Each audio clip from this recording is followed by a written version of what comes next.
Le CRIF, c'est le Conseil représentatif des institutions juives de France. Francis Khalifa, bonjour. Bonjour. Merci d'être avec nous. Vous revenez d'un voyage d'études du CRIF en Israël il y a quelques jours. D'abord avec vous, peut-être un mot. Le CRIF, évidemment, est attentif à ce qui se passe dans le pays. Des scènes de liesse hier en France avec cette qualification pour le mondial. Ça faisait bien longtemps que dans le pays, on n'avait pas connu, Francis Khalifa, un peu de sentiment, un peu d'unité nationale, d'appartenance et de fête. Écoutez, ça fait du bien. C'est une fête que nous avons tous vécue hier soir. Je crois qu'il y a eu des cris de joie au moment du coup de sifflet final et nous sommes, je crois, tous heureux de voir que la France, 20 ans après, est en finale de la Coupe du Monde et qu'elle va sûrement gagner cette Coupe du Monde. En tout cas, moi, je suis très optimiste. Très optimiste. Ça, c'est le football, mais ça dépasse toujours le cadre. C'est l'occasion aussi de montrer un petit peu l'état d'esprit d'un pays. Je le disais, vous étiez en Israël. C'est les 70 ans aussi de l'État d'Israël, dans un contexte où Israël est quand même menacé avec ces histoires de cerfs-volants, d'attaques, ballons incendiaires un petit peu dans le pays. Quel est un petit peu votre ressenti après cette visite où vous avez rencontré les plus hauts responsables de l'État?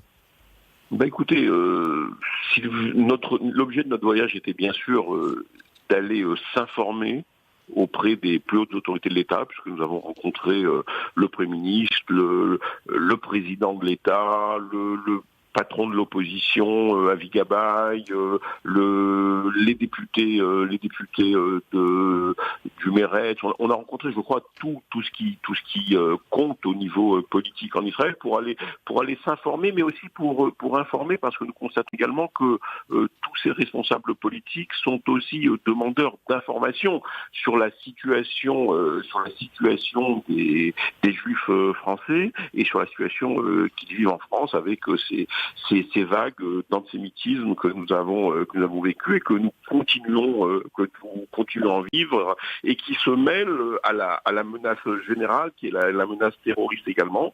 Donc je crois que l'objectif était double, informer et s'informer. Et je crois que si je devais retenir quelque chose de central, c'est ce que nous a exprimé le Premier ministre Netanyahou sur sa véritable préoccupation très sérieuse du rôle de l'Iran et du danger que représente l'Iran pour Israël bien sûr, mais pour l'ensemble du monde et du monde occidental. Et je crois qu'il nous a martelé ce message de ce danger que représente l'Iran, d'autant plus que nous constatons aujourd'hui que dans la région, l'Iran, finalement, Israël se trouve entre l'Iran, les forces iraniennes qui sont présentes en Syrie, entre le Hezbollah, toujours d'aspiration iranienne, qui se trouve au Liban, et le Hamas à Gaza, qui est aussi soutenu par l'Iran et alimenté en armes par l'Iran, alimenté en haine également par l'Iran. Je crois que voilà, c'est un petit peu ce message que nous avons reçu du côté du gouvernement israélien, et nous avons reçu un message plus social peut-être sur la nécessité également pour le pays de combler ce fossé social qui existe toujours en Israël entre les très riches et ceux finalement qui sont un petit peu les exclus de la société israélienne. Et c'est un message qui nous a été délivré par Avi Gabay, qui est le président maintenant du Parti travailliste. Donc voilà, c'est un petit peu tout ça que nous avons eu comme information. Nous avons rencontré bien sûr les responsables militaires, également à l'état-major, qui nous ont fait un point de la situation à Gaza justement et qui nous ont peut-être mis en situation à travers des cartes, etc., pour nous expliquer un peu mieux la situation d'abord d'Israël au Moyen-Orient, et puis un peu plus en insistant un peu plus sur la situation des derniers développements de la situation à Gaza. Voilà, c'est un petit peu tout ça Nous avons eu d'informations. Gaza, ces informations, vous avez pris le pouls, on peut dire, avec les informations de ce qui se passe en Israël du point de vue sécuritaire, mais on voit aussi du point de vue social, c'est intéressant. Il y a eu hier une mesure considérée comme telle par Israël comme sévère, c'est la fermeture du point de passage de Kerem Shalom, des marchandises, sauf des marchandises humanitaires, donc entre la bande de Gaza et Israël. Les Nations Unies disent qu'il faut réouvrir ce passage. Il y a un bateau aussi qui est parti du port de Gaza, qui a été finalement bloqué par Israël. Est-ce que cette situation, Francis Khalifa, justement, en Israël est jugée assez inquiétante au point où vous avez pu comprendre, peut-être avec vos interlocuteurs, vos dialogues, qu'il pouvait y avoir vraiment une escalade et donc une guerre? Vous savez, le risque d'escalade est toujours là. Moi, je n'emploierai pas le mot d'inquiétante en ce qui concerne la situation. En tout cas, c'est pas ce que nous avons perçu. Moi, j'ai plutôt perçu un sentiment de préoccupation forte par rapport à ce qui se passait à Gaza et par rapport non pas à ce risque d'embrasement de la région, parce que on voit bien que c'est très très sectorisé, très limité à Gaza, et que les pays arabes autour ne contribuent pas à alimenter ce risque, bien au contraire.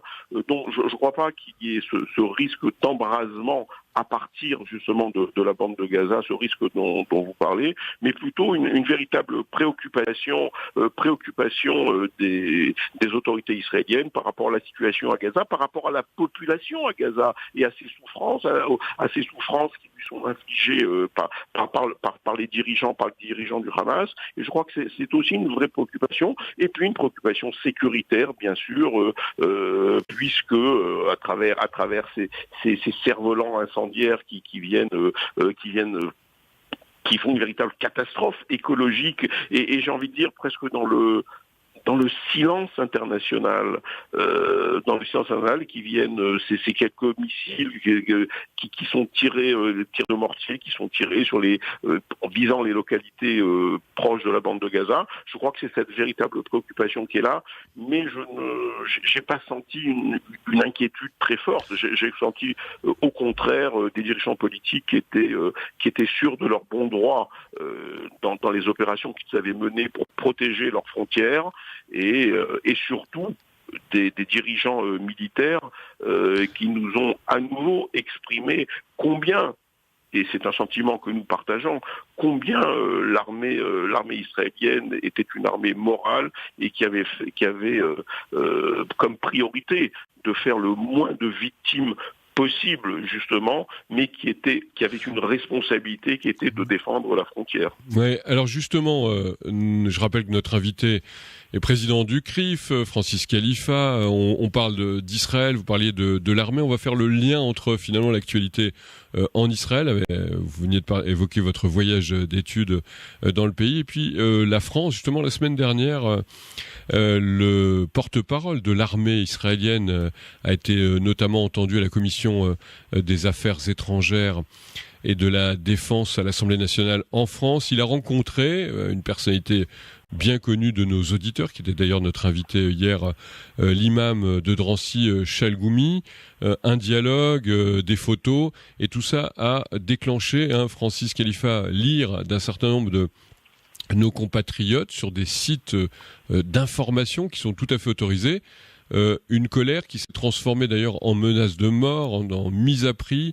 On s'aperçoit qu'en France, ce que vous venez de dire, Francis Khalifa, sur l'armée israélienne, sa moralité, ça ne passe pas, à tel point que l'imam Chalgoumi aurait osé rencontrer justement un représentant en quelque sorte d'une armée sanguinaire. C'est assez terrible, l'ambiance et la perception en France. C'est plus que terrible, et je veux profiter vraiment de l'occasion que vous me donnez à travers ce micro pour exprimer toute ma sympathie et toute ma solidarité avec l'imam Chalgoumi, que je connais très bien et dont je connais le combat sincère et véritable pour une paix entre les peuples, pour une paix dans notre pays, pour lever cette haine qui est diffusée dans notre pays. Et je crois qu'on ne peut que saluer l'action qu'il mène. Alors bien sûr, ces gens dont vous parlez, qui menacent, vous savez, je suis moi-même régulièrement victime d'attaques, de menaces sur les réseaux, etc. Je crois que ça fait partie aussi maintenant, malheureusement, de la nouvelle guerre qui se passe aussi sur le réseau, où on essaie d'intimider, de menacer. Mais il faut aussi se dire que ce ne sont pas, ces gens-là ne représentent pas la majorité de nos compatriotes. Je crois que au contraire, je crois que les gens sont attentifs et sont, je crois, intéressés par ces démarches qui sont des démarches de paix. Et je crois qu'on doit les saluer et on doit les soutenir. Oui, vous les soutenez, vous avez raison. Il y a l'imam Chelgoumi, puis il y a l'imam Tataï, ça c'est à Toulouse, lui qui fait des prêches antisémites, qui est soutenu par le recteur de la mosquée de Paris, qui explique, Dalil Boubaker, que vous connaissez bien, je crois, Francis Khalifa, qui explique que finalement non, c'est hors contexte, il faut garder l'individu. Je crois que le BNVCA, en l'occurrence le Bureau national de vigilance contre l'antisémitisme, a décidé de porter plainte, je crois que c'est un inédit, contre le recteur de la mosquée de Paris pour incitation à la haine raciale, dans le fait qu'il défende la position de Toulouse. Quelle est la vôtre, Francis Khalifa? Quelle est celle du CRIF? Justement, à travers l'imam de Toulouse et l'imam Chelgoumi, nous voyons justement ces deux visages de la France, une France de la réconciliation, une France de l'amour à travers l'imam Chelgoumi, et une France de la haine, une partie une France de la haine diffusée à travers des messages de haine, des messages diffusés en arabe dans une mosquée. Alors, vous avez fait allusion à Dalil Boubaker, le recteur de la mosquée de Paris. Bien sûr que dans un premier temps, il a essayé d'expliquer et de contextualiser les propos de l'imam de Toulouse, mais très vite, le lendemain même, il a écrit un nouveau courrier pour dire pour se désolidariser. Donc il s'est désolidarisé. Je sais que le BNVCA a déposé une plainte contre lui au moment où le premier communiqué de la mosquée de Paris est sorti. C'était logique pour vous? C'était logique. C'était logique dans la démarche du BNVCA qui à chaque fois est vigilant sur tout ce qui concerne l'antisémitisme dans notre pays.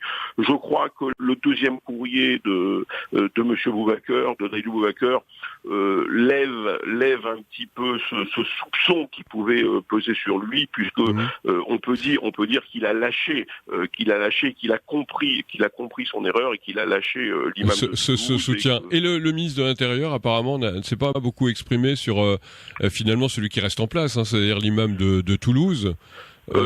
Il s'est exprimé puisque j'étais moi-même jeudi dernier à Marseille en sa compagnie à l'occasion du dîner du CRIF de la section de Marseille, et il en était l'invité d'honneur, et il s'est exprimé avec force pour condamner les propos. Je m'étais moi-même étonné d'ailleurs du silence du ministre de tutelle qui est le ministre des cultes, ministre de l'Intérieur, et il s'est exprimé avec force pour condamner avec vraiment beaucoup de force les propos de l'imam de Toulouse. Et je crois que maintenant les procédures sont en cours. Il est évident que nous attendons maintenant que le parquet aille au bout de la procédure et que ce soit bien évidemment le parquet qui poursuive et que l'imam soit condamné pour ses propos. Donc ça, c'est ce que nous attendons aujourd'hui. L'enquête, en tout cas, est ouverte. Le parquet a diligenté une enquête.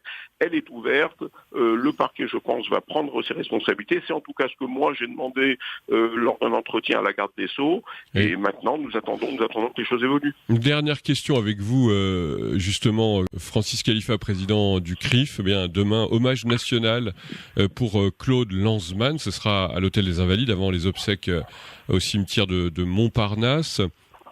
Claude Lanzmann, évidemment, après Simone Veil, après Elie Wiesel, Samuel Pisard, etc. Ça fait encore l'un des derniers témoins qui disparaissent. Il n'en reste peu. Une grande figure importante lui apporter cet hommage. D'ailleurs, quelques jours avant la cérémonie de commémoration de la rafle du Veldiv. Oui, je crois que c'était important que l'hommage national, qu'un hommage national soit rendu à Claude Lanzmann. Claude Lanzmann, qui est un véritable monument de la mémoire. Mais il n'est pas que ça, c'est aussi un homme de lettres, c'est un cinéaste, un écrivain. Et puis, comme je vous disais, c'était un infatigable passeur de mémoire. Je crois qu'il s'inscrivait dans ces grands témoins qui ont permis de mieux comprendre et surtout de montrer ce qui s'était passé pendant la Shoah, je crois, et vous l'avez dit très justement, après la mort de tous ces grands témoins que vous avez cités, tous ces grands hommes de la mémoire, de Simone Veil, de Wiesel, de Pisard, je crois et de Lanzmann maintenant, nous trouvons, face à une véritable responsabilité, nous qui n'avons pas connu la Shoah. C'est à notre tour d'être les témoins des témoins. Et je crois que c'est ça notre responsabilité, c'est de porter ce message et d'être les témoins des témoins afin que la chose continue, que les témoignages continuent et que l'on puisse raconter ce qui s'est passé, car nous savons que ce souvenir, c'est souvent éviter que cela se reproduise. Merci beaucoup, en tous les cas, Francis Khalifa, président du CRIF, d'avoir été notre invité. Juste peut-être une précision, donc la cérémonie justement commémorative de la rafle du Veldiv aura lieu cette année le 22 juillet, le samedi. Tout à fait, le 22 juillet, elle a été décalée, vous savez que c'est en même temps le 9 Av, c'est le jeûne du 9 Av, et donc nous avons demandé à ce qu'elle soit décalée à 14h30, puisque tous ceux qui ont l'habitude d'aller ce jour-là à la synagogue puissent avoir le temps de le faire et d'assister à la cérémonie également. Merci d'avoir été notre invité. À bientôt. À bientôt, merci.